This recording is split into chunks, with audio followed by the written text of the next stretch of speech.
दर्शन पढ़ेंगे। तो मुझे स्टार्ट करने के पहले थोड़ा मैं क्वेश्चनिंग करती हूँ आप लोगों से, ठीक है?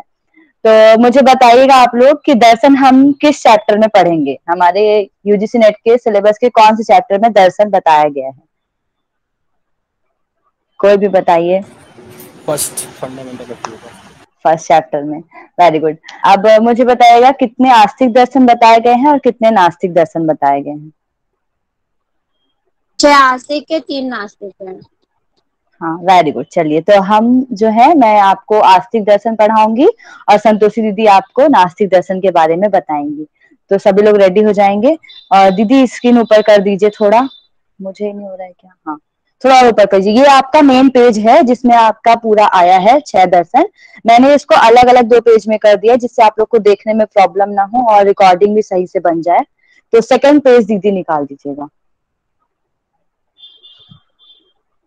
ओके, तो यहाँ से हमारा सेकंड पेज आप लोग को दिख रहा होगा। थोड़ा स्क्रीन वो कर दीजिए। ओके, ठीक है।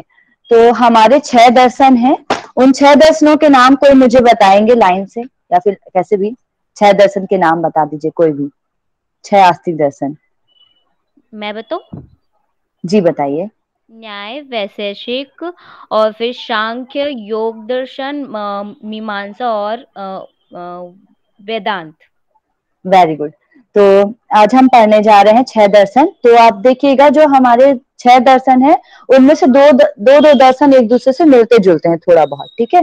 तो दो का जोड़ा अगर हम बनाते हैं तो सबसे पहले न्याय और वैशेषिक बनता है जोड़े में, सांख्य, योग और मीमांसा और वेदांत। मीमांसा को हम पूर्व मीमांसा कहते हैं, वेदांत को उत्तर मीमांसा कहते हैं, ठीक है? अब हम प्रवर्तक के बारे में सबसे पहले पढ़ने जा रहे हैं। तो आप लोग को स्क्रीन पता नहीं अच्छे से दिख रही होगी या नहीं, ठीक है? प्रवर्तक हम पढ़ने जा रहे हैं। तो इसमें सबसे पहले है न्याय। न्याय के प्रवर्तक मतलब जिन्होंने दिया है उन्हें हम गौतम कहते हैं, महर्षि गौतम, या उन्हीं का नाम है अक्षपाद, ठीक है? फिर इसके बाद बताया गया है इनके अन्य नाम क्या क्या हैं। तो जो न्याय है उसका बहुत सारे नाम क्योंकि पूछा जाता है, इसमें क्वेश्चन पूछा भी गया था कि आन्वीक्षिकी दर्शन किसे कहते हैं। तो ये याद रखिएगा इसके, क्योंकि ये प्रमाण शास्त्र पे बेस्ड है इसलिए इसको प्रमाण शास्त्र भी कहते हैं, प्रमाण मीमांसा भी कहते हैं। न्याय सूत्र, अक्षपाद दर्शन, आन्वीक्षिकी, तक्की, विमंसी, वाद विद्या, तर्क विद्या या हेतु विद्या। तर्क विद्या इसलिए बोला जाता है क्योंकि सबसे ज्यादा तर्क के विषय में ये कैसे हुआ, कब हुआ, ये इसी में ही बताया गया है, इसलिए इसको तर्क विद्या भी कहते हैं। अब इसके प्रमुख ग्रंथ और प्रकरण ग्रंथ हम पढ़ने जा रहे हैं। तो जो हमारा न्याय दर्शन है उसे 2 पार्ट में डिवाइड किया गया है, प्राचीन न्याय और नव्य न्याय। प्राचीन मतलब जो पहले दिया गया था, फिर उसके बाद जो नया बनाया गया उसको नव्य न्याय कहते हैं हम। तो प्राचीन न्याय जिसको न्याय सूत्र कहते हैं महर्षि गौतम ने दिया है, और जो नव्य न्याय है वो गंगेश उपाध्याय द्वारा दिया गया है। तो नाम आपसे पूछा जा सकता है, तो नाम याद रखिएगा कि नव्य न्याय किसने बनाया है। अब इसके बाद हम बात करते हैं अध्याय की, सूत्र की कितने कितने से बताए गए हैं। तो इसमें 5 अध्याय हैं और 2 जगह, क्योंकि अलग अलग बुक्स हैं सबके अलग अलग डिफरेंस है, तो मैंने दोनों जगह का लिख दिया है। 5 अध्याय मिलते हैं। सूत्र में आपके 2643 सूत्र एक जगह मैंने देखा था और एक जगह 528 सूत्र, ठीक है? तो अगर आपको ऑप्शन में दोनों तो आएगा नहीं, कोई एक ही आएगा, कोई भी मिले इन दोनों में से तो आप उसको टिक करिएगा। अब इसमें जो हमारे उपाध्याय है जिन्हें छोटा छोटा अध्यायों के अंदर लिया गया है उसे हम बोलते हैं अनिका।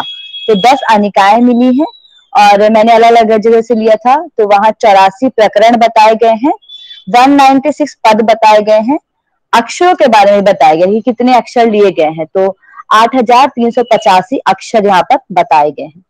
अब हम तत्व की बात करेंगे। मैंने तत्व ऊपर लिख दिया, आप लोग जरा ध्यान दीजिएगा, तत्व नीचे वाले कॉलम में करना है। तत्व मतलब तत्व या फिर पदार्थ हम ले सकते हैं, सब में कितने कितने बताए गए हैं। तो न्याय में 16 पदार्थ बताए गए हैं। इसके बाद हम अलग अलग पढ़ते जाएंगे। अब न्याय में प्रमाण की बात आती है, ठीक है? तो आप याद रखिएगा, मैं एक बार ऐसे बोल दे रही हूँ फिर देख लीजिएगा। न्याय में 4 प्रमाण है, वैशेषिक में 2 हैं, सांख्य और योग में 3 प्रमाण है और मीमांसा वेदांत में 6 इस प्रकार से 4 2 3 3 6, ठीक है? ये आपके प्रमाण बताए गए हैं। अब 4 प्रमाण कौन कौन से बताए गए हैं न्याय में? पहले आपका प्रत्यक्ष, अनुमान, शब्द और उपमेय, ठीक है? प्रत्यक्ष मतलब जो हमें डायरेक्ट नॉलेज होती है वो प्रत्यक्ष कहलाता है, अनुमान, फिर इंफरेंस, फिर उसके बाद शब्द जो हम सुनते हैं किसी से, और उपमेय या फिर तुलना करना, ठीक है? अब इसमें प्रत्यक्ष के भी 2 टाइप बताए गए हैं, मैं इसलिए इसको डिस्क्राइब कर दी कि पूछा जा सकता है। तो दो टाइप बताए गए हैं प्रत्यक्ष के, लौकिक और अलौकिक। ठीक है, इसके अंदर भी बहुत कुछ है अगर हम पढ़ना चाहेंगे तो, बट इतना मत याद रखिए नहीं तो कंफ्यूज हो जाएंगे आप लोग। तो लौकिक अलौकिक दो प्रत्यक्ष बताए गए हैं इसमें। अनुमान की बात है, अनुमान इसमें तीन बताए गए हैं आपका, पूर्ववत, शेषवत और सामान्यतो दृष्ट। फिर शब्द और उपमेय है। ठीक है, इसके बाद इसमें वाद, वाद क्योंकि जनरली मेन सबसे इंपॉर्टेंट ये क्वेश्चन पूछा जाता है कि किसमें ये कौन सा दर्शन से लिया गया है, कौन सा वाद है। तो असत्कार्यवाद इसमें है और परमाणु कारकवाद। असत्कार्यवाद मतलब कि इनका मानना है कि कोई भी चीज कार्य कारण से नहीं हुई है, तो इनका असत्कार्यवाद है। फिर आत्मवादी, इन्होंने आत्मा के बारे में बताया है और ईश्वर के बारे में भी इन्होंने बताया है, इसलिए आत्मवादी और ईश्वरवादी इन्हें कहते हैं।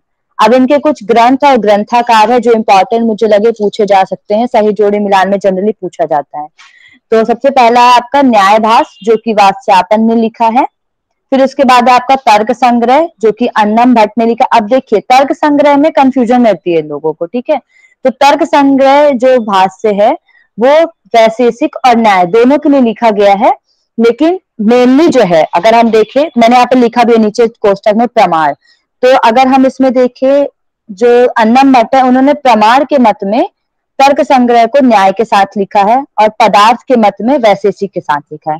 तो अगर मेनली पूछा जाए तो उन्होंने वैशेषिक के बारे में लिखा है, ठीक है, लेकिन लिखा दोनों के बारे में। अब आता है तात्पर्य टीका, जो कि वाचस्पति मिश्र ने लिखा है। इसके बाद कुछ विशेष बिंदु, मतलब कि हमारे पूरे न्याय दर्शन में हमें क्या क्या पढ़ना है वो बताया गया है। तो देखिए न्याय दर्शन में प्रमाण पर विशेष विचार किया गया है, इसलिए इसको प्रमाण मीमांसा भी कहते हैं, जो मैंने नीचे भी लिखा है। अब इसके बाद इसमें मोक्ष को निश्रेयस बोला गया है, ठीक है, मोक्ष को अपवर्ग या निश्रेयस कहा गया है। इसमें दो मुक्ति की बात की गई है, एक जीवन मुक्ति की, एक विदेह मुक्ति की। तो इसमें ये आपका मोक्ष के बारे में हुआ। अब हम इसमें 16 पदार्थ की चर्चा, जैसे मैंने आपको बताया था ऊपर है, तो इससे क्वेश्चन आपको मेनली पूछे जाएंगे अगर अंदर से पूछते हैं तो। सबसे पहले प्रमाण आता है, ठीक है। प्रमाण 4 प्रकार के बताए गए, 16 पदार्थ के ये नाम है। पहला पदार्थ है प्रमाण, जिसके 4 प्रकार हैं जो मैंने आपको बता दिया, प्रत्यक्ष, अनुमान, शब्द और उपमान। उपमान मतलब सादृश्यता या फिर उपमा करना। इसके बाद प्रमेय आता है। प्रमेय 12 प्रकार के इससे बताए गए। ये क्वेश्चन पूछता है कि प्रमेय कितने प्रकार के बताए गए, तो 12 प्रमेय है। कौन कौन से हैं? आत्मा, शरीर, इंद्रियां, अर्थ, बुद्धि, मन, प्रवृत्ति, दोष, प्रेत भाव, फल, दुख और उपवर्ग। ये हमारे 12 प्रमेय हैं। इसके बाद संशय बताया गया। संशय मतलब कि डाउटफुलनेस, ठीक है, कि किसी न किसी में संशय रहना। फिर प्रयोजन बताया गया है कि प्राप्त करने के लिए जो कर्म किए जाते हैं, ठीक है। देखिए यहाँ पर डायरेक्ट कर्म की बात नहीं की गई है, लेकिन अलग अलग बताया गया है इसे। तो कर्म, ये अगर आपसे पूछा जाए कि न्याय में कर्म की अवधारणा है या नहीं, तो आप उसको करेंगे कि हाँ है। तो यहाँ पर मैंने नीचे डिस्क्राइब करना भूल गई थी, आप कर लीजिएगा कि कर्म बताया गया है। प्रयोजन मतलब कि प्राप्त करने के लिए जो हम कर्म करते हैं उसको प्रयोजन कहते हैं। दृष्टांत मतलब होता है किसी मत के प्रतिपादन के लिए जो हमें दिए जाते हैं उदाहरण, उनको हम दृष्टांत कहते हैं। फिर सिद्धांत आता है आपका, जैसे कुछ जो चीजें हो गई उसको सिद्ध करने के लिए जो हम करते हैं, प्रिंसिपल्स जो बनाए जाते हैं उन्हें सिद्धांत कहते हैं। अब देखिए यहाँ पर अगर बहुत अंदर से लिया तो बताएगा कि 4 प्रकार के सिद्धांत बताए गए हैं। मैंने यहाँ पे नहीं लिखा है, आप लोग को लिखना हो तो लिख लीजिए।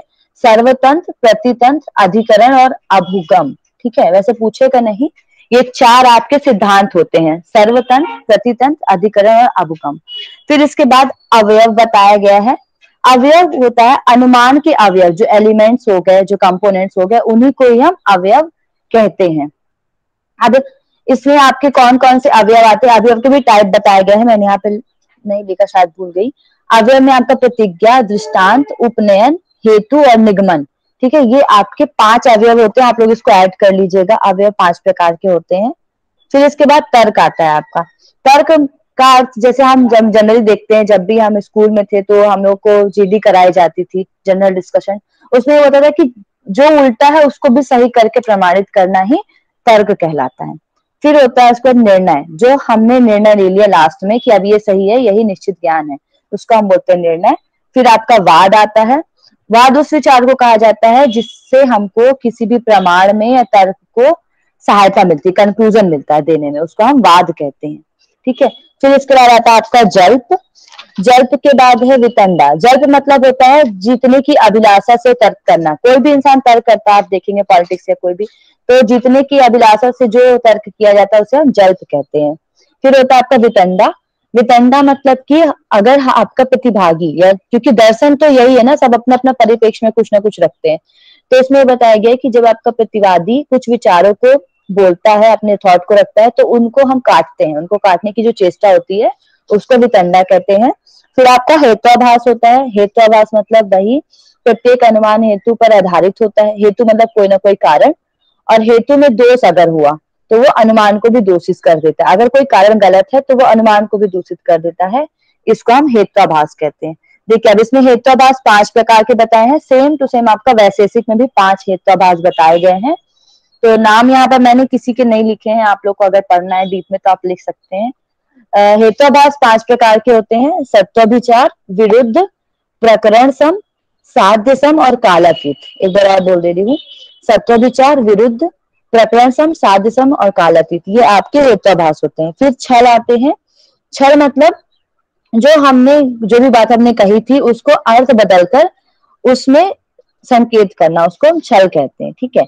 छल 3 प्रकार के बताए गए हैं। वाक छल, सामान्य छल और उपचार छल। ठीक है, इनके नाम मैंने लिख दिए कि शायद पूछे जा सके। तो वाक, सामान्य और उपचार 3 प्रकार के छल होते हैं। फिर जाति होती है। तो जब हम समानता और असमानता के आधार पर जो दोष दिखाए जाते हैं उनको हम जाति कहते हैं। जैसे कि छात्र हो गए, तो छात्र लड़के और लड़की दोनों के लिए उपयोग किया जाता है। तो ये जाति के अकॉर्डिंग हम क्या करते हैं, दोष दिखाते हैं कि ये लड़कियां कर सकती, लड़के नहीं कर सकते या कुछ, तो ये इनको हम जाति कहते हैं। फिर आता है निग्रह स्थान। निग्रह स्थान मतलब कि जब हम किसी से वाद विवाद कर रहे हैं और लास्ट में जो वादी है, जो आपका प्रतिपक्षी है, वो परास्त हो जाता है और उसको अपनी हार माननी पड़ती है, तो उसको हम निग्रह स्थान कहते हैं। तो इतना आपको पढ़ना है न्याय दर्शन में, इतना ही मेन इंपॉर्टेंट है। इसमें जो मैंने आपको ईश्वर के बारे में बताया था उसको बस बता दे रही हूँ। इसमें षडेश्वर के बारे में बताया है, मतलब कि ईश्वर की 6 जो हमने पढ़ी है विशेषताएं होती है वो इसके बाद इनमें बताया गया है। तो ये आपको पढ़ना है। और इसमें आत्मा में जीवात्मा परमात्मा बताया है। एक सेकेंड रुकिएगा।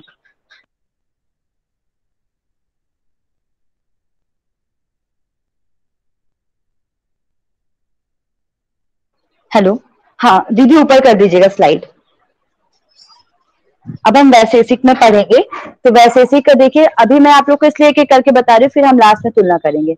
वैशेषिक जो है वो महर्षि कणाद ने लिखा है, और महर्षि कणाद जो है वो सोम शर्मा के शिष्य हैं। तो ये क्वेश्चन आपसे पूछा जा सकता है, तो ये याद रखिएगा कि महर्षि कणाद किन के शिष्य हैं। तो ये सोम शर्मा के शिष्य हैं, और महर्षि कणाद को शिव का अवतार भी कहा जाता है। अब इसमें बताया गया है कि जो महर्षि कणाद है उनको एक उल्लू ने आके ही इसका ज्ञान दिया था। इस देश को ओलुक दर्शन भी कहते हैं, कणाद दर्शन भी कहते हैं, औलुक्य दर्शन भी कहते हैं, और पाशुपत दर्शन भी कहते हैं। तो ये इनके नाम है अलग अलग। अब इसमें मुझे इनका प्रमुख ग्रंथ तो मुझे नहीं लगता है, मुझे मिला भी नहीं, तो मैंने सोचा गलत क्या लिखूं, तो मैंने लिखा नहीं है। मेन तो इनका ही होगा कणाद का। दूसरा जो बताया गया वह तर्क संग्रह है अन्नम भट्ट का। इसमें पदार्थ की चर्चा की गई है इसके अकॉर्डिंग। इसमें 10 अध्याय हैं, 370 सूत्र हैं आपके, और इसमें 7 तत्व के बारे में बताया। अब देखिए वेदों पर आधारित अगर हम देखते हैं, डायरेक्टली वेदों पर आधारित ये 4 नहीं है। ठीक है, वेदों हमने जो डिफाइन किया था अलग अलग आस्तिक और नास्तिक को, वेद के अकॉर्डिंग किया था कि वो वेद को मानते हैं इसलिए आस्तिक कहलाते हैं, और जो वेद को नहीं मानते वो नास्तिक कहलाते हैं। पर जिनका वेद पे डायरेक्ट इफेक्ट है, जिनको वेद से डायरेक्ट लिया गया है, वो आपका केवल मीमांसा और वेदांत है।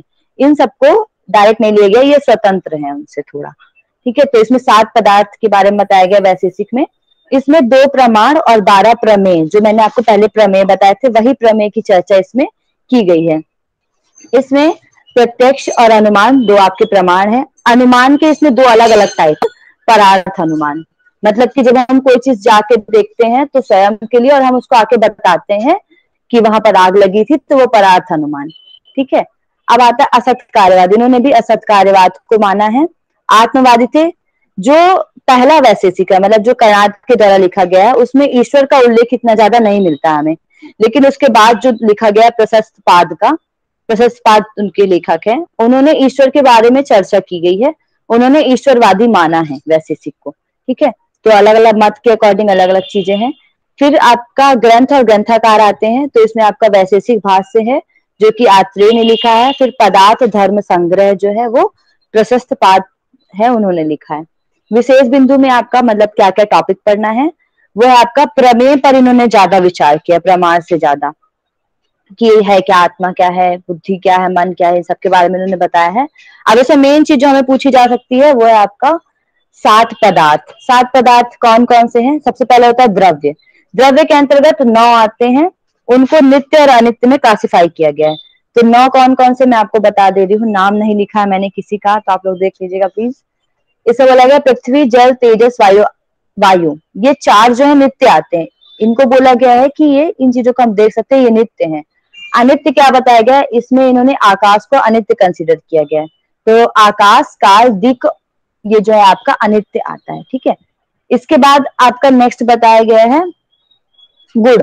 गुण 24 प्रकार के इसमें बताए गए हैं। 24 प्रकार के गुण आपके हैं रूप, रस, गंध, स्पर्श, संख्या, परिणाम, संयोग, विभाग, पृथकत्व, परत्व, अपरत्व, गुरुत्व, द्रवत्व, स्नेह, शब्द, बुद्धि, सुख, दुख, इच्छा, द्वेष, प्रयत्न, धर्म, अधर्म, संस्कार।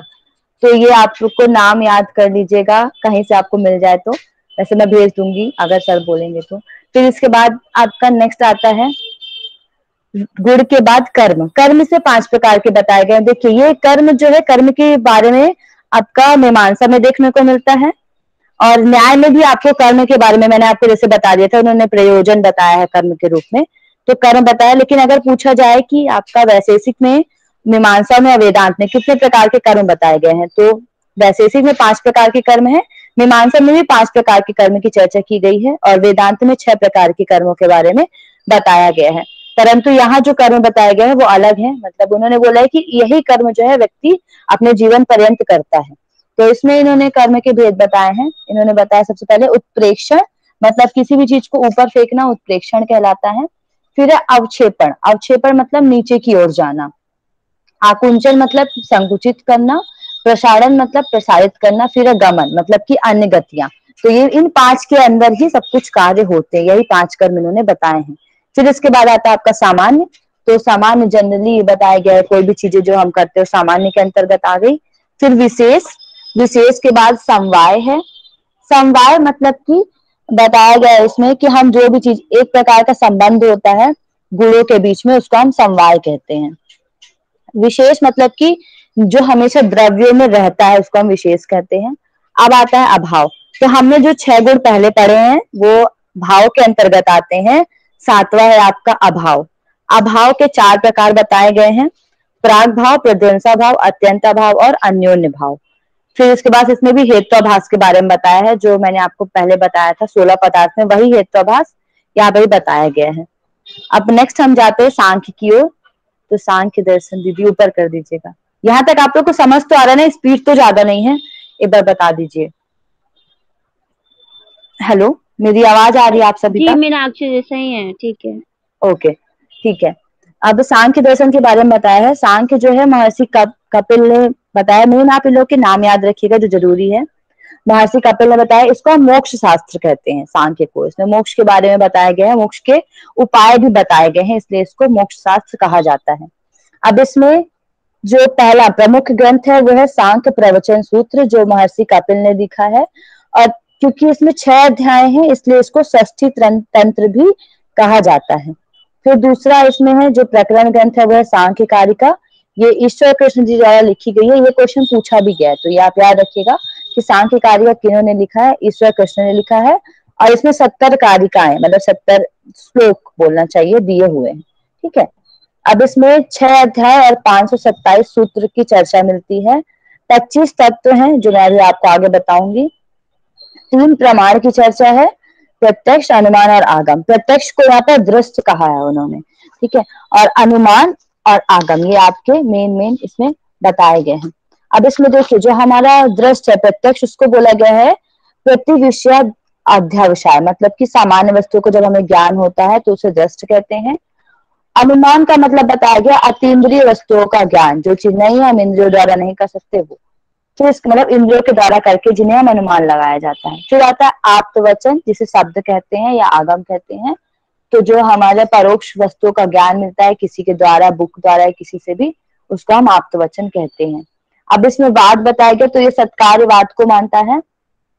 सत्कार्यवाद का इसमें बताया गया है और इसमें बोला है आपका द्वैतवाद। इन्होंने प्रकृति और पुरुष दो को माना है, इसलिए इसको द्वैतवाद कहते हैं। इन्होंने ईश्वर के बारे में नहीं बताया है, इसलिए इसको निरीश्वरवाद कहते हैं। विकासवाद इन्होंने बताया है कि विकास होता रहता है, कंटिन्यूटी, विकास चलता रहता है। और वस्तुवादी है ये। इसमें दो मैंने टाइप लिख दिया सत्कार्यवाद के, परिणामवाद और विवर्तवाद, पर इस पे आप नहीं मत जाइएगा, कंफ्यूज हो जाएंगे। तो बस दो दो करके याद रखिएगा कि असत्कार्यवाद के अंदर आपका न्याय और वैशेषिक आता है, सत्कार्यवाद में सांख्य और योग दर्शन आता है। फिर इसके बाद इसमें ग्रंथाकार मुझे नहीं मिले थे। विशेष बिंदु में इसमें बताया गया मोक्ष की अवधारणा बताई गई है कि मोक्ष है क्या। फिर त्रिविध दुखों के बारे में बताया गया है। त्रिविध दुख हमारे जो होते हैं आध्यात्मिक, आदि भौतिक और आदि दैविक। आध्यात्मिक के अंदर हमारे शारीरिक मानसिक दोनों दुख आ जाते हैं। आदि भौतिक दुख जो हमें मनुष्य और पशु से मिलते हैं। आदि दैविक मतलब जो वर्षा हो गई, बिजली गिरना, सुनामी आना, ये सब आदि दैविक दुख कहलाते हैं। इनको हम तापत्रय भी कहते हैं। अब इसमें बताया गया है इन तीनों की आत्यांतिक निवृत्ति को ही हम मोक्ष कहते हैं। जो हमारा तीनों दुख से अगर हमें निवृत्ति मिल जाती है, आत्यांतिक मतलब कि जो नित्य हमेशा के लिए जो निवृत्ति होगी उसको हम मोक्ष कहते हैं। अब इसमें मोक्ष प्राप्ति के उपाय बताए गए हैं, 3 उपाय हैं। मेनली इसमें मोक्ष प्राप्ति का उपाय विवेक ज्ञान को बताया गया है। तो 3 क्या है, व्यक्त, अव्यक्त और ज्ञ। व्यक्त अव्यक्त आता है आपका प्रकृति के भेद है ये दोनों, व्यक्त और अव्यक्त। ज्ञ है आपका पुरुष, जिसे हमें जानना है, उससे ही हमें मोक्ष की प्राप्ति होगी। द्वैतवाद मैंने आपको बता दिया। अब 25 तत्व हैं। 25 तत्व में से 18 सूक्ष्म तत्वों के बारे में इसमें बताया गया है। 18 सूक्ष्म तत्व कौन कौन से? हमारे मन, बुद्धि, अहंकार, 5 तन्मात्राएं, ज्ञानेन्द्रिय, कर्मेंद्रिय, ये हमारे 18 सूक्ष्म तत्व हैं। अब इसमें देखिए अगर हम इसकी उत्पत्ति का क्रम देखें तो सबसे पहले प्रकृति की उत्पत्ति हुई है। प्रकृति और प्रकाश का संयोग, प्रकृति और पुरुष के संयोग से महत अर्थात बुद्धि की जब बहुत ज्यादा बढ़ जाती है तो हम अहंकार आ जाता है हमारे अंदर। 3 प्रकार के अहंकार बताए गए हैं, सात्विक, राजसिक और तामसिक। सात्विक अहंकार से हमें पंच कर्मेंद्रिय और पंच ज्ञानेन्द्रियों की उत्पत्ति होती है। रज जो है वो दोनों को मूवमेंट कराता है, मतलब दोनों को आगे बढ़ाने का काम करता है। फिर तम जो है उससे तन्मात्रा और पंच महाभूत की उत्पत्ति होती है। फिर आपको विशेष, अविशेष, लिंग मात्र और अलिंग के बारे में बताया है। यहीं पे आपको प्रकृति विकृति के बारे में बताया गया है। ठीक है, तो ये आपका सांख्य दर्शन इतना ही बताया गया है। इसके अंदर आप पढ़ेंगे तो बहुत सारा है, सबके आपको पढ़ने पड़ेंगे कि बुद्धि कैसी होती है, पुरुष के गुण क्या है ये। अब हम पढ़ने जा रहे हैं योग दर्शन। तो योग दर्शन तो हमने पूरा पढ़ा ही है, हमारे सिलेबस में ही है, पर फिर भी हम पढ़ लेते हैं। योग दर्शन जो है महर्षि पतंजलि के द्वारा कृत है। इन्होंने योग दर्शन लिखा है, जिसे योग सूत्र भी कहते हैं। अब इसमें योग सूत्र महर्षि पतंजलि द्वारा लिखा गया है। उसके बाद जो भाष्य बनाया गया, उस पर टीका किया गया है, वो महर्षि व्यास द्वारा किया गया है, जिसे हम व्यास भाष्य कहते हैं। इसमें 4 पद और 195 सूत्र, कहीं कहीं पर आपको 196 सूत्र भी देखने को मिलते हैं। ठीक है, तो 195 सूत्र बताया गया। इसमें 26 तत्व की बात की गई है। 26वां तत्व जो है वो ईश्वर है, बाकी सभी 25 तत्व सांख्य वाले ही हैं, इसलिए इसको त्रैतवादी कहा जाता है। एक चीज और याद रखिएगा, त्रैतवाद भी इसको कहा जाता है। ठीक है, इसमें 3 है हमारे प्रमाण, प्रत्यक्ष, अनुमान, आगम, सेम आपके सांख्य जैसे। इसमें ईश्वर के बारे में बताया गया, इसलिए इसको ईश्वरवादी दर्शन कहा जाता है, और ये भी सत्कार्यवाद को मानता है। इसमें 4 पाद की चर्चा की गई है, मुक्ति या कैवल्य। मुक्ति को यहाँ पर कैवल्य कहा गया है, और 4 पाद के द्वारा मतलब कि चारों के बाद जो लास्ट में हमें मिलता है, मुक्ति की प्राप्ति होती है। तो सबसे पहले आपका समाधि पाद है, जिसमें 51 श्लोक हैं, जिसमें हमारी चित्त वृत्तियां, ईश्वर, व्याधि, विक्षेप या समाधि के प्रकार बताए गए हैं। फिर साधन पाद है, जिसमें 55 सूत्र हैं, उसमें आपका सबसे पहले क्रिया योग बताया गया है, तप, स्वाध्याय, ईश्वर प्राणिधान। फिर पंच क्लेश बताए गए हैं आपके, अविद्या, स्मृति, राग, जो सभी निवेश। फिर चतुर्विवाद बताया गया, जिसमें हे, हेतु, दुख, हान और हानोपाय, ये आपका चतुर्विवाद है। फिर अष्टांग योग के जो बहिरंग है वो आपको साधन पाद के अंतर्गत बताए गए हैं। बहिरंग में आपका आता है यम, नियम, आसन, प्राणायाम, प्रत्याहार। ठीक है, फिर हम बात करते हैं विभूति पाद की, जिसमें 55 श्लोक है, और अष्टांग योग के 3 अंतरंग जो है इसमें बताए गए हैं, धारणा, ध्यान, समाधि और संयम के बारे में इसमें चर्चा की गई है। इन तीनों को एक साथ मिलाकर संयम कहते हैं। फिर इसके बाद विभूतियों की चर्चा की गई है, जो कि ज्ञानात्मक भी होती हैं और क्रियात्मक भी होती हैं। फिर इसके बाद कैवल्यपाद है, जिसमें 34 श्लोक हैं, सूत्र हैं। इसमें कैवल्य के बारे में, धर्म में समाधि के बारे में, इन सब के बारे में बताया गया है। ईश्वर के विषय में योग दर्शन में ज्यादा बताया गया है, और ईश्वर के विषय में भी ज्यादा पुरुष विशेष पर इन्होंने चर्चा की है, और ये तत्व मीमांसा पर आधारित है। ठीक है, अब हमारा नेक्स्ट आता है मीमांसा दर्शन, जिसे हम पूर्व मीमांसा भी कहते हैं। तो बाकी सभी का मुझे नहीं मिला कि कब वो आया था। मीमांसा का 200 से 300 ईसा पूर्व आया है, और वेद के 2 कांड बताए गए हैं, कर्म कांड और ज्ञान कांड। वेद को 2 पार्ट में डिवाइड किया गया है।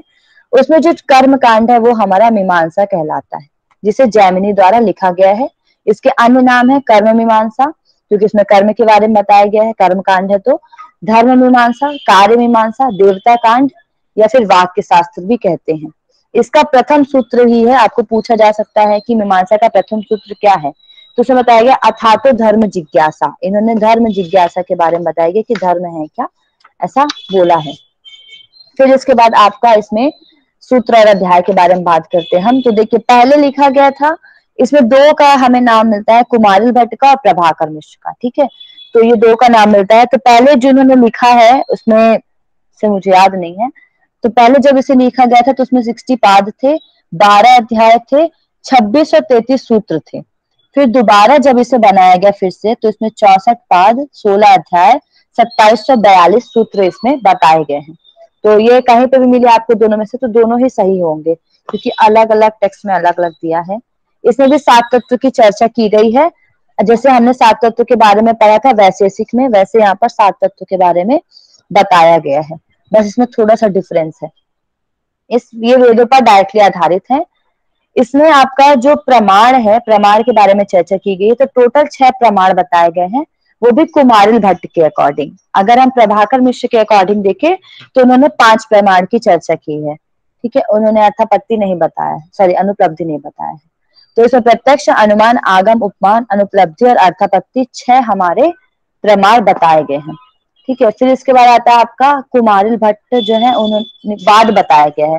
तो कुमारिल भट्ट का विपरीत ख्यातिवाद है। इन्होंने प्रभाकर मिश्र के साथ ही वाद लिखा था, उन्होंने अख्यातिवाद बताया है। ठीक है, तो इनके वाद अलग अलग मुझे मिले थे, तो मैंने लिखा था। अगर हम मेन देखें तो ये विवर्तवाद पर आधारित है। और अगर पूछा जाए कि मीमांसा के 2 संप्रदाय और मत कौन कौन से हैं, तो वो कुमारिल भट्ट और प्रभाकर मिश्र हैं। इन्होंने ईश्वर के बारे में बताया है। विवर्तवाद मतलब होता है ज्ञान का भेद, जो माया है उसको हटाकर ज्ञान के विषय में जाना विवर्तवाद कहलाता है। तो विवर्तवाद के बारे में मीमांसा और वेदांत ने बताया है। फिर कुमारिल भट्ट जो है, उनके द्वारा कुछ लिखे हुए ग्रंथ हैं, श्लोक वर्तिका, तंत्र वर्तिका और दुट टीका। ये कुमारिल भट्ट द्वारा लिखा गया। प्रभाकर मिश्र द्वारा आपका ब्रह्म टीका और तद्वी टीका लिखा गया है, लद्वी टीका। तो ये आप लोग देख लीजिएगा इनके ग्रंथ और ग्रंथाकार। फिर इसमें मेन विशेष बिंदु है, सबसे ज्यादा धर्म और कर्म की अवधारणा बताई गई है। इसमें यज्ञ को सर्वोपरि बताया गया। तो आपसे पूछा जा सकता है ऐसा कौन सा दर्शन है जिसमें यज्ञ को सर्वोपरि बताया है, तो वो मीमांसा दर्शन है। इसका आधारभूत वेद यजुर्वेद है, क्योंकि यजुर्वेद में ही यज्ञ के बारे में चर्चा की गई है। तो मीमांसा दर्शन का आधारभूत वेद यजुर्वेद है। 5 यज्ञ बताए गए हैं आपका, ब्रह्मवेद, देव, पितृ, अतिथि और बलि वैश्य, 5 यज्ञ होते हैं। ठीक है, फिर दर्शन के 3 भाग इसमें बताया गया है, प्रमाण विचार, तत्व विचार और धर्म विचार। इन्होंने 3 पे विचार किया है। तत्व विचार के अंतर्गत 7 तत्व आते हैं। पहला आपका द्रव्य, जो 9 प्रकार के हैं, सेम आपका वैशेषिक जैसा। फिर उसके बाद गुण 24 है, कर्म 5 प्रकार के। अब देखिए, वो वाले कर्म अलग है, ये 5 कर्म अलग है। इसमें 5 कर्म है आपका नित्य, नैमित्तिक, निषिद्ध, काम्य और प्रायश्चित। फिर इसके बाद सामान्य 2 बताए गए, इसमें मुझे नाम अंदर का नहीं मिला कौन सा था, समवाय या फिर परतंत्रता, ये भी 2 बताई गई हैं। इसमें आपका अभाव और विशेष की जगह शक्ति और सादृश्य बताया गया है। शक्ति मतलब एनर्जी, सादृश्य मतलब समानता। तो ये चीज आप लोग याद रखिएगा, अभाव और विशेष की जगह। इसमें भी मोक्ष की अवधारणा बताई गई है, मोक्ष प्राप्ति बताई गई है। अब वेदांत की तरफ हम जाते हैं। वेदांत दर्शन ऊपर है, ऊपर कर दीजिए दीदी। ओके, वेदांत दर्शन जो है वो बादरायण जी ने लिखा है, और ये ज्ञान कांड पर आधारित है। मतलब इन्होंने ज्ञान को ही मेन माना है। तो अगर हम ज्ञान योग की चर्चा करें, हमारा जो फर्स्ट चैप्टर में ज्ञान योग है, ज्ञान योग और कर्म योग, तो अगर हम ज्ञान योग की चर्चा करते हैं तो जितने टॉपिक उसके अंदर आते हैं या तो आप वो पढ़ लीजिए या तो वेदांत दर्शन पढ़ लीजिए, आपका क्लियर हो जाएगा। अब वेदांत दर्शन के अन्य नाम बताए गए हैं, व्यास सूत्र कहते हैं इसको, वेदांत सूत्र कहते हैं, ब्रह्म सूत्र, शारीरिक मीमांसा और वेदांत मीमांसा भी कहते हैं। अब इसका जो प्रमुख ग्रंथ है वो वेदांत सार, वेदांत दर्शन है जो वादरायण जी ने लिखा है। वेदांत सार जो है वो सदानंद यति जी ने लिखा है। इसमें 16 पाद, 4 अध्याय, 555 सूत्र के बारे में बताया गया है। इसमें 17 तत्व की चर्चा मिलती है हमें, आगे हम पढ़ेंगे 17 कौन कौन से तत्व हैं, ठीक है। अब इसमें 6 प्रमाण है आपके, प्रत्यक्ष, अनुमान, आगम, उपमान, अभाव और अर्थापत्ति। विवर्तवाद के बारे में इसमें मेनली बताया गया है। इनके भाष्य हैं, शंकराचार्य जी ने गीता भाष्य लिखा है, ब्रह्म सूत्र भाष्य लिखा है और उपनिषद भाष्य, वाचस्पति मिश्र ने भागमती टीका लिखा है। अब इनका मेन जो है वेदांत दर्शन का मेन जो बोलना चाहिए शब्द है वो है ब्रह्म सत्यम जगत मिथ्या। इन्होंने अद्वैतवाद को ज्यादा माना है, क्योंकि शंकराचार्य जी ने अद्वैत के बारे में लिखा है। इन्होंने बोला है कि ब्रह्म ही सब कुछ है, जो जगत है वह मिथ्या है। इसमें 6 कर्म के बारे में बताया गया है, नित्य, नैमित्तिक, निषिद्ध, काम, प्रायश्चित और एक एक्स्ट्रा वाक का उपासना, ठीक है। इसमें कर्म सिद्धांत की चर्चा की गई है, गणना, कर्मणो गति, जो हम गीता में भी पढ़ते हैं, जो 3 तरीके के होते हैं, संचित, क्रियामान, प्रारब्ध। इसमें माया के कार्य बताए गए हैं, आवरण और विक्षेप। हमने इसके पहले भी माया के कार्य पढ़े, शिव संहिता में शायद पढ़ा है। तो ये आवरण और विक्षेप 2 इसके कार्य हैं माया के। फिर साधन चतुष्टय बताया गया है, साधन चतुष्टय और अनुबंध चतुष्टय, ये आपको गीता में भी पढ़ने को मिलेगा। तो पहले मैं आपको अनुबंध चतुष्टय बता देती हूँ, 4 होते हैं, लिख लीजिएगा आप लोग। अधिकारी, विषय, संबंध और प्रयोजन, 4 होते हैं, अधिकारी, विषय, संबंध और प्रयोजन। फिर साधन चतुष्टय आते हैं, जो है विवेक, वैराग्य, षट संपत्ति और मुमुक्षुत्व। विवेक, वैराग, षट संपत्ति और मुमुक्षुत्व, इनको हम साधन चतुष्टय कहते हैं। षट संपत्ति के अंतर्गत आपके 6 आते हैं, सम, दम, उपरति, तितिक्षा, समाधान और श्रद्धा। ये आपकी 6 षट संपत्ति है। इसमें कोष के बारे में भी चर्चा मिलती है, मैं यहाँ पर डिस्क्राइब करना भूल गई, आप लोग लिख लीजिएगा। पंच कोष के बारे में यहाँ पर चर्चा मिलती है। 17 तत्व बताए गए हैं इसमें, दीदी एक सेकंड, हाँ, इसमें 17 तत्व बताए गए हैं, मन, बुद्धि, 5 ज्ञानेन्द्रिय, 5 कर्मेंद्रिय और 5 प्राण, ठीक है। यहाँ पर आप देखिएगा एक्स्ट्रा में, सॉरी एक सेकेंड, 5 प्राण अलग से है, ठीक है। मन, बुद्धि, 5 ज्ञानेन्द्रिय और 5 कर्मेंद्रिय, हाँ 5 प्राण है, सॉरी 5 प्राण है इसके अंतर्गत, ठीक है। तो आपका जो सांख्य दर्शन और योग दर्शन है, से 5 प्राण की चर्चा नहीं की गई है, यहाँ पर आप देखेंगे तो 5 प्राण की चर्चा आपको मिलती है। तो ये आपका 17 तत्व के अंतर्गत आता है। अब इसमें जो मेन है, सही जोड़ी मिलान में आता है आचार्य और उनके सिद्धांत, ठीक है। तो सबसे पहले है अद्वैतवाद। अद्वैतवाद मतलब जिन्होंने अद्वैत को माना है कि केवल एक ब्रह्म को ही, वो है शंकराचार्य। फिर आता है विशिष्टाद्वैत, जो कि रामानुज जी ने लिखा है। फिर इसके बाद है आपका द्वैताद्वैत, जो कि निम्बकाचार्य जी का है। निम्बकाचार्य जी जो है वो सनद संप्रदाय के हैं, ठीक है। और जो रामानुजन जी जो है वो श्री संप्रदाय के माने जाते हैं। फिर इसके बाद शुद्ध द्वैत है, जो वल्लभाचार्य जी हैं, उनको रुद्र संप्रदाय का भी माना जाता है। फिर द्वैत वेदांत, जिन्होंने 2 को माना है, वो है माध्यवाचार्य जी। तो ये आपके 6 दर्शन यहाँ पर कंप्लीट होते हैं। ये इसकी कंपैरेटिव स्टडी है, आप लोग इसको देख लीजिएगा। मेरे तरफ से यहाँ पर खत्म होता है। Thank you so much. अगर कोई डाउट हो तो आप लोग लास्ट में पूछ लीजिएगा। यहाँ तक समझ में आया आप लोगों को? जी मीनाक्षी जी, यस। Okay, thank you. अब आगे से संतोषी दीदी आपको पढ़ाएंगी। ठीक है, मैं स्क्रीन प्रेजेंट करूँ, बताना ना फोरम से। ओके दीदी।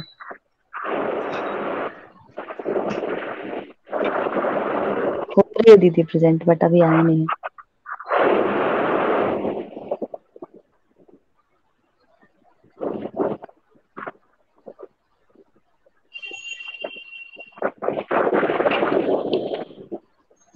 मीनू हो रहा है प्रेजेंट? हाँ दीदी। हाँ ठीक है, क्लियर ठीक है क्या? हेलो। हाँ दीदी, थोड़ा सा क्लियर नहीं है, जूम कर लेंगे तो आएगा क्लियर। ठीक है, अब हम दीजिएगा पेज को। मतलब हाँ ठीक है। ऐसे होता है तो संतोषी दी, ये ना स्लाइड ही हाँ रोटेट कर दीजिए।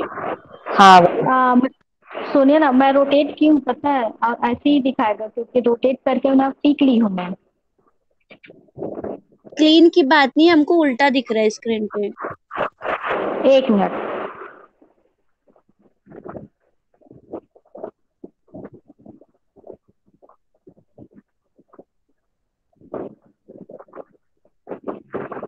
हुआ? Hello hello. जी दी, स्क्रीन नहीं दिख रहा है, मतलब दीदी आधा आ रहा है, आधी स्लाइड आ रही है स्क्रीन के ऊपर। दीदी आप ना वो वाला शायद रोटेट करो यार दीदी, कि आपका पेज रोटेट है, मतलब हाँ पेज पेज रोटेट उल्टा होती है, है तो टिक ली। हाँ फिर दिखेगा नहीं दीदी। तो मैं कैसे करूँ? उल्टा दिख रहा है ना? बताइए पूजा जी। पूजा मैं इसको भेज दूंगी, आप लोग को अपने में से दिख रहा है तो ठीक है। ठीक है दिख दी, रहे आप ऐसा कीजिए, आप जैसे अभी क्या था ना, आपने जूम करके क्या है। था वो आप कर हाँ लीजिए, हम लोग अपना फोन रोटेट करके देख लेंगे, जैसा भी होगा आप हाँ हाँ ग्रुप में हाँ भेज देना बाद में। हाँ बट दी ठीक अभी है आपने रोटेट किया, स्क्रीन तो बिल्कुल क्लीन दिख रहा है, बट हाँ हाँ ऐसे ठीक है, हाँ आप स्क्रॉल कर लीजिएगा, ठीक है। हाँ हाँ ठीक है। ओके चलिए ओके अब जी। नासिक दर्शन। ठीक है चलिए अब पढ़ते हैं नासिक दर्शन। नासिक दर्शन क्यों बोला जाता है इसको? क्योंकि ये वेद और वेदों के प्रामाणिकता को नहीं मानते हैं, इस कारण इसको नासिक दर्शन बोलते हैं। नासिक दर्शन 3 दर्शन है, जैन दर्शन, बौद्ध दर्शन, चार्वाक दर्शन। ठीक है, तो हम सबसे पहले अब जैन दर्शन पढ़ते हैं। वैसे तो इतना इम्पोर्टेंट नहीं है, इसलिए तो मैं एक ही 2 ही क्वेश्चन देखी हूँ अभी तक। एक तो बौद्ध दर्शन से देखी हूँ, वो जो अष्टांगिक मार्ग वाला जो जमाने वाला रहता है सीरियल नंबर, वो देखी हूँ, और वाद से देखी हूँ। बस 2 ही क्वेश्चन देखी हूँ, उतना तो इससे नहीं होता, फिर भी हम अच्छे से पढ़ेंगे। ठीक है, तो इनके रचयिता या मानने वाला संस्थापक है वो ऋषभ देव है, और ऋषभ देव का पुराणों में उल्लेख मिलता है। ठीक है, और अध्याय है 10 अध्याय है, और सूत्र की संख्या है 350 सूत्र है, और इसमें प्रमाण 3 माने गए हैं: प्रत्यक्ष प्रमाण, अनुमान और शब्द। प्रत्यक्ष प्रमाण वो प्रमाण होता है जो प्रत्यक्ष, जो हमारी पंच इंद्रियों से जो देखते हैं उसको प्रत्यक्ष प्रमाण बोलते हैं। और अनुमान, अनुमान प्रमाण उस प्रमाण को बोलते हैं जैसे हम धुएं को देखकर आग लगने का अनुमान लगाते हैं, कि जो धुएं देख रहे हैं उसे ये अनुमान लगाते हैं कि आग लगा हुआ है, तभी हमको धुआं दिखाई दे रहा है। ठीक है, अब शब्द, जो शब्द ज्ञान से होता है, जैसे कि बोलते हैं पहले हमको वो ज्ञान ज्ञान हमारा अनुभव हुआ हो रहता है, लेकिन शब्द बोलने से ही हम उस ज्ञान को अपने चेतना में ला लेते हैं, उसको शब्द प्रमाण बोलते हैं। फिर अब इसमें तत्व, तत्व इसमें 7 तत्व माना गया है। जीव है, अजीव है, और मुद्दल है, धर्म है, अधर्म है, आकाश है, काल है। ठीक है, अब वाद, वाद कौन कौन से वाद है इसमें? शास्त्रवाद है, अनेकांतवाद है, निरीश्वरवाद, ईश्वर को नहीं मानने वाले निरीश्वरवाद बोला गया है। ठीक है, अब इसमें ईश्वर और आत्मा, ईश्वर और आत्मा ये जो दर्शन है वो नहीं मानते हैं। ठीक है, अब आचार्य, इनके जो आचार्य हैं पार्श्वनाथ हैं, पार्श्वनाथ को तेईसवर तीर्थकर माना जाता है, और महावीर स्वामी जो है उसको 24वां तीर्थकर माना जाता है। और अभी आधुनिक समय का अगर देखा जाए तो महावीर स्वामी को ही मेन संस्थापक माना जाता है, वास्तविक संस्थापक माना जाता है। अब इनका ग्रंथ जो है तत्वार्थ सूत्र है, न्यायोसार है, द्रव्य संग्रह है, और शास्त्र माजरी है। अब इनकी विशेषता हम देखते हैं, कुछ विशेष इन सबसे और कुछ विशेष है। मेरी आवाज आ रही पूजा? जी दी आ रही है आपकी आवाज। हाँ दीदी। ठीक है, अब कुछ विशेष है इस जैन दर्शन में, उनको देख लेते हैं। जैन दर्शन के 2 संप्रदाय हैं, पहला है दिगंबर संप्रदाय और दूसरा है श्वेतंबर संप्रदाय। दिगंबर संप्रदाय जो है वो जो नियम है उनको कठोरता से पालन करते हैं, और ये बगैर कपड़े का जो बोलते हैं ना, निर्वस्त्र रहते हैं। और श्वेताश्वर जो संप्रदाय है वो श्वेत वस्त्र धारण करते हैं, और उनको ये जो है अपने नियम को उतनी कठिनता से नहीं पालन करते हैं, और इसे श्वेत वस्त्र को धारण करते हैं। ठीक है, अब इसमें कर्म के 8 प्रकार बताए हैं। ज्ञानावृणि है, दर्शन दर्शनावरणी है, और मोहिनी है, और वेदनी है, आयुष्य है, नाम है, गोत्र है, अंतराय है। ठीक है, ये 8 कर्म है। अब इसमें पदार्थों का वर्गीकरण किया गया है और इसमें तीन तीन वर्गीकरण किया गया है। पहले पदार्थ में 5 लिया गया है, फिर दूसरे पे वर्गीकरण किया गया है तो 7 लिया गया है, और तीसरे पे वर्गीकरण किया गया है तो 9 लिया गया है। उतना इम्पोर्टेंट नहीं है, इस कारण मैं यहाँ पे पदार्थों को नहीं लिखी हूँ। ठीक है, अब हम इसमें आगे पढ़ते हैं। तो पंच महाव्रत, पंच महाव्रत है जो हम अपने पातंजल योग सूत्र में पढ़ते हैं, वही महाव्रत है। अहिंसा, सत्य, अस्तेय, ब्रह्मचर्य और अपरिग्रह। ठीक है, अब आगे पढ़ते हैं हम। त्रिरत्न, त्रिरत्न है सम्यक दर्शन, सम्यक ज्ञान, सम्यक आचरण। ठीक है, अब हम जो जैन साहित्य है वो प्रकृति भाषा में लिखा गया है, लेकिन उस समय बाद इनको संस्कृत भाषा में भी ट्रांसलेट किया गया है। जो जैन दर्शन है सांख्य मत पर आधारित है, सांख्य दर्शन को मानने वाला है।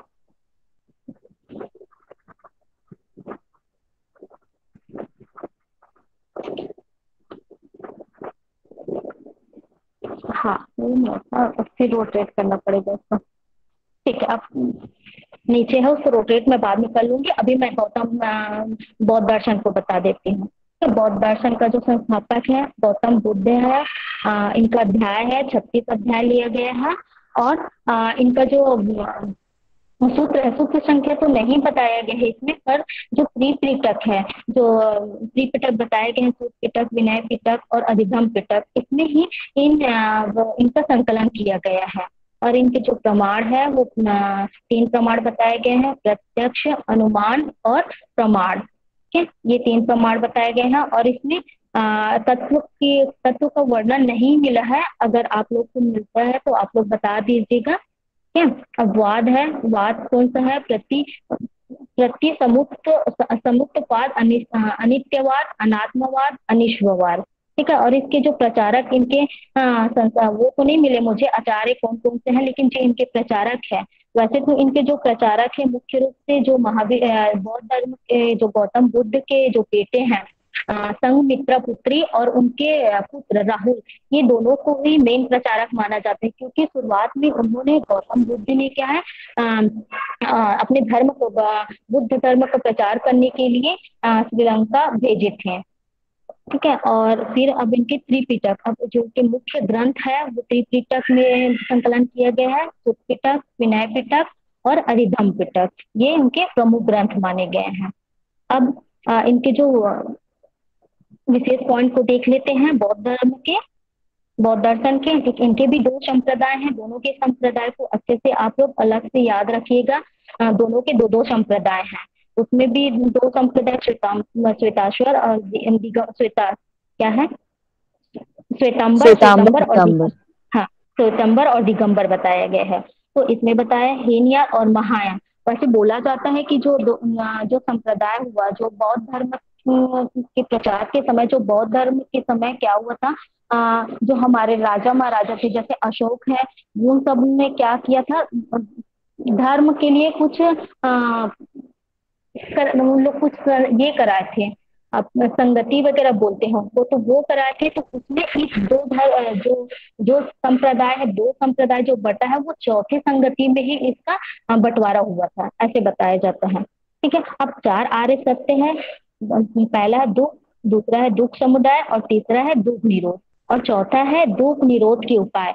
अब जो दुख निरोध के उपाय है, चौथा आर्य सत्य है, उसके 8 अंग बताए गए हैं। इसी को अष्टांगिक मार्ग बोलते हैं, और इसी से क्वेश्चन बना था, इसको सीरियल से जमाने का था। ठीक है, तो पहला है सम्यक दृष्टि है, सम्यक संकल्प है, सम्यक वाक है, और चौथा है सम्यक कर्म है, और सम्यक आजीवक का है, और छठवा है सम्यक व्यायाम है, और 7वां है सम्यक स्मृति, और 8वां है सम्यक समाधि। अब जो सम्यक समाधि, उसके भी 4 प्रकार भेद बताए गए हैं, पर मैं यहाँ पे मुझे उतना इम्पोर्टेंट नहीं लगा, तो मैं यहाँ पे राइट डाउन नहीं की हूँ। ठीक है, अब इसमें पंचशील का वर्णन है।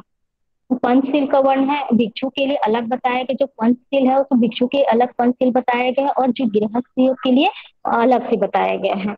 2 मिनट ना मुझे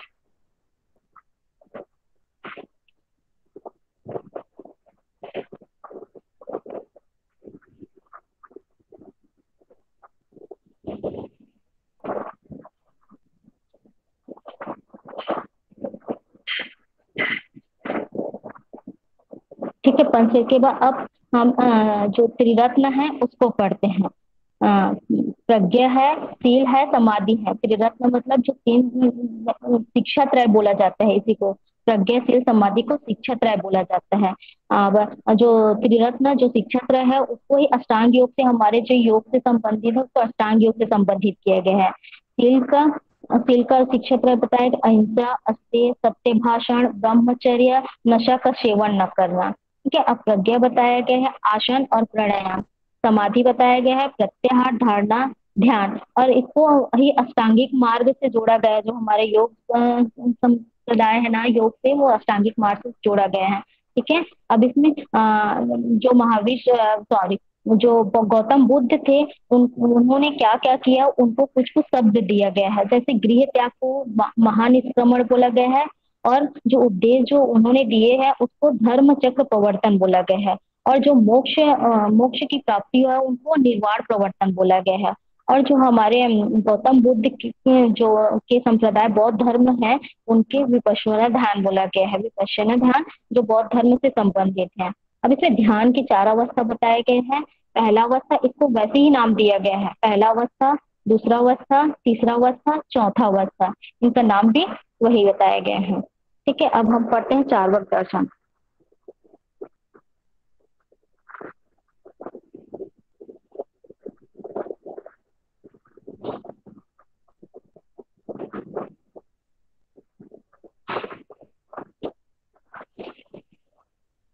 अब चार्वाक दर्शन पढ़ते हैं। चार्वाक दर्शन के जो संस्थापक है वो बृहस्पति को माना गया है। और इनके जो सूत्र की संख्या और अध्याय की संख्या तो मुझे नहीं मिला है। आप लोग को मिलेगा तो आप लोग बता दीजिएगा, आप लोग भी चेक कर लेना एक बार। ठीक है, अब इनके प्रमाण जो है, प्रमाण प्रत्यक्ष प्रमाण एक ही प्रमाण को बताया है। प्रत्यक्ष प्रमाण जो हमें इंद्रियों के द्वारा जो हम देखते हैं उसी को माना गया है बस इसमें। और इसमें तत्व की संख्या है, 4 तत्व है, पृथ्वी, जल, अग्नि, वायु। ठीक है, और इसमें वाद माना गया है, अनात्मवाद, अनिश्वरवादी। और इसके जो ग्रंथ है, इसके जो संस्थापक संप्रदाय के जो मानने वाला है, जो प्रचारक है वो कुछ चार्वाक है और जय सी भट्ट है। और इसमें तो कोई विशेष नहीं मिला मुझे, क्योंकि ये दर्शन तो उतना मानता नहीं, सिर्फ ये खाओ पियो और मौज करो वाला दर्शन मानते हैं इसको। ठीक है, इतना ही है अब तीनों दर्शन का मेरे पास। ठीक है मीनू। हाँ दीदी, ठीक है। हाँ अगर आप लोग सुनाइए। कोई क्वेश्चन है तो पूछ लीजिए, फिर हम इसको आगे कंक्लूड करेंगे। बाद में आप लोग इसमें थोड़ा और ऐड कर लीजिएगा। इसको सुखवाद भी कहते हैं, चारवाक को जड़वाद भी कहते हैं, अनात्मवाद हाँ हाँ क्योंकि आत्मा को नहीं मानता, और इसको हाँ लौलिकवाद भी कहा जाता है क्योंकि ये इसी लोक को मानते हैं इसीलिए। और चारवाक का दूसरा नाम है लोकायतवाद, लोकायत दर्शन। तो ये आप लोग याद रखिए, क्वेश्चन आ सकता है, लोकायत दर्शन किसे कहते हैं, चारवाक को। तो हाँ बाकी हाँ, अगर आप लोग को मैंने कोई क्वेश्चन है तो आप लोग पूछ लीजिएगा। रफ में लिखी थी लेकिन पेयर में नहीं लिख पाई उसको। अच्छा, कोई बात नहीं दीदी। हाँ। हम लोग का यहीं पर कंक्लूड होता है। तो बताइए पूजा जी, प्रेयर करना लास्ट, फिर या फिर किसी को कोई क्वेश्चन है? हेलो, प्रेयर करा दो पूजा जी पूजा। आवाज पूजा जी नहीं है शायद, है क्या? है, उनकी मीनाक्षी आवाज जी नहीं शांति पाठ करा दीजिए, या फिर हम लेफ्ट कर लेंगे तो ये बंद हो जाएगी रिकॉर्डिंग। है। ओके और ठीक है। ये ना तो ग्रुप में डाल दीजिएगा, काल वाला साइड हाँ में जी आ ठीक है, जाएगा। ओके, हाँ नो प्रॉब्लम, मिल जाएगा। ठीक है, सभी हाँ लोग अपनी जगह पर आराम से शांति से सुखासन में बैठ जाएं। दीदी अपना माइक म्यूट कर लीजिएगा। सभी लोग अपने जगह पर आराम से शांति से सुखासन में या पद्मासन में बैठ जाएं। आंखें सहजता से बंद करेंगे। दोनों हाथों को ज्ञान मुद्रा में अपने घुटनों पे रखेंगे। कमर गर्दन सीधी। मेरे साथ साथ एक बार महामृत्युंजय मंत्र का जाप करेंगे। तत्पश्चात शांति पाठ। ओम त्र्यंबकम यजामहे सुगंधिम पुष्टिवर्धनम उर्वारुकमिव वन्दनात् मृत्युर्मुक्षीयमामृतात्। सर्वे भवन्तु सुखिनः, सर्वे सन्तु निरामयाः, सर्वे भद्राणि पश्यन्तु मा कश्चित् दुःखमाप्नुयात्। ओम शांति शांति शांति। Rub your both palms. Make a positive covering outside your body. Again, rub your both palms. Put your palm on your eyes. Now easily open your eyes. Thank you so much. आप सभी लोग left कर दीजिए.